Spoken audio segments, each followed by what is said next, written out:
The workshop smelled of oil and rust just as it always had. Hayal ran her fingers along the dusty workbench, memories of her grandfather flooding back with each breath. It had been 3 months since his funeral, and she still couldn't bring herself to clean out his sanctuary. Kivin appeared in the doorway, his silhouette backlit by the afternoon sun. "You okay in here?" "Just thinking," Hayal replied, her voice barely above a whisper. "Grandpa spent more time here than anywhere else. I never understood why." As she spoke, her foot caught on something beneath the main workbench.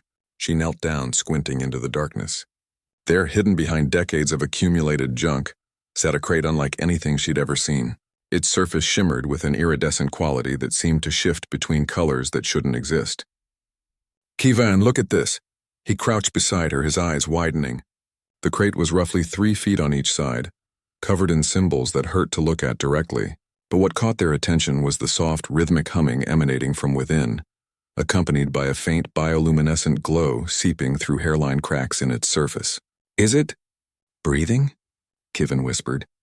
Hale's hands trembled as she reached for the crate. The moment her skin made contact, the symbols flared to life and a holographic interface materialized in the air above it. Her grandfather's face appeared younger than she'd ever known him, his expression grave.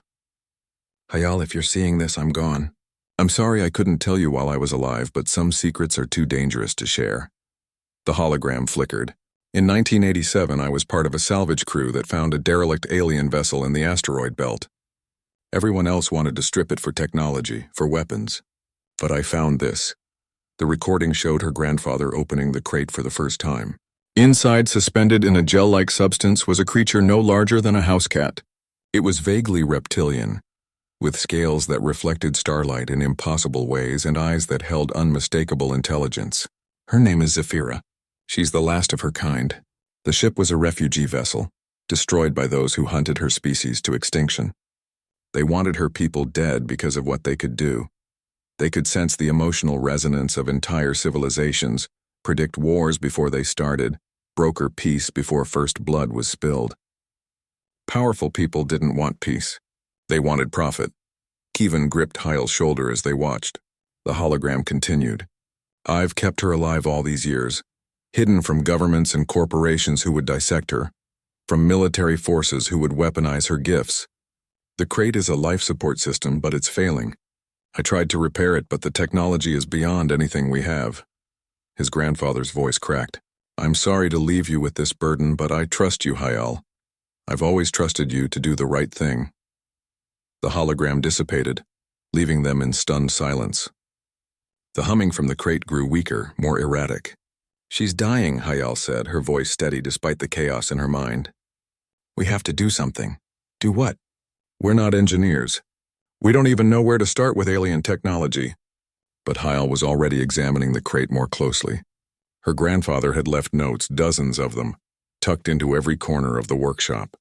Schematics, partial translations, desperate attempts to understand the life support mechanisms. She gathered them all, spreading them across the workbench. Grandpa didn't give up for 50 years.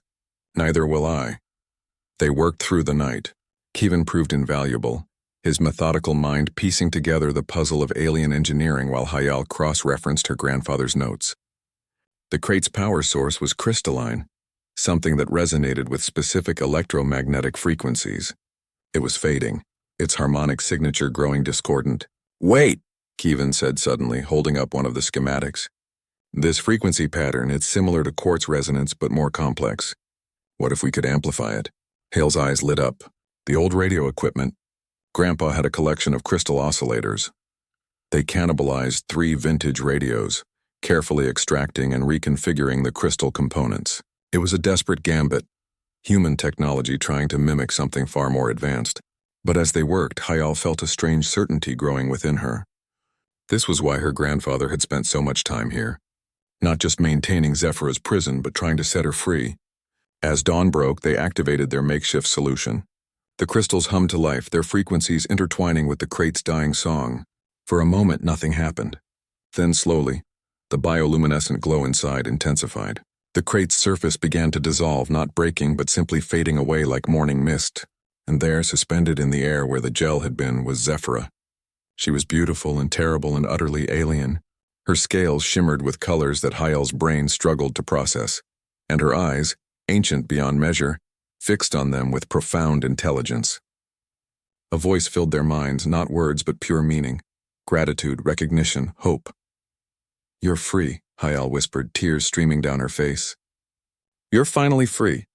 Zephyra's form began to shimmer, becoming translucent. But before she faded completely, she touched her consciousness to theirs one final time. They saw her world before it burned, saw the beauty of a species that had chosen peace over power, and they felt her gift. The same empathic resonance that had doomed her kind now passed to them, a seed of understanding that humanity would desperately need in the years to come. When she vanished, leaving only starlight and silence, Kevin turned to Hayal. "What do we do now?" Hayal looked at her grandfather's workshop, at the notes chronicling 50 years of secret guardianship, at the space where an alien had survived against all odds because one human had chosen compassion over conquest. "We do what Grandpa did," she said. "We choose what's right even when it's hard.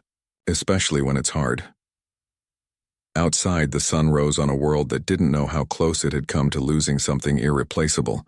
But in that dusty workshop, two young humans had learned the most important lesson of all: that humanity's greatest strength wasn't its technology or its weapons, but its capacity to protect the helpless even at great personal cost. That, Hayal thought, was truly worth fighting for.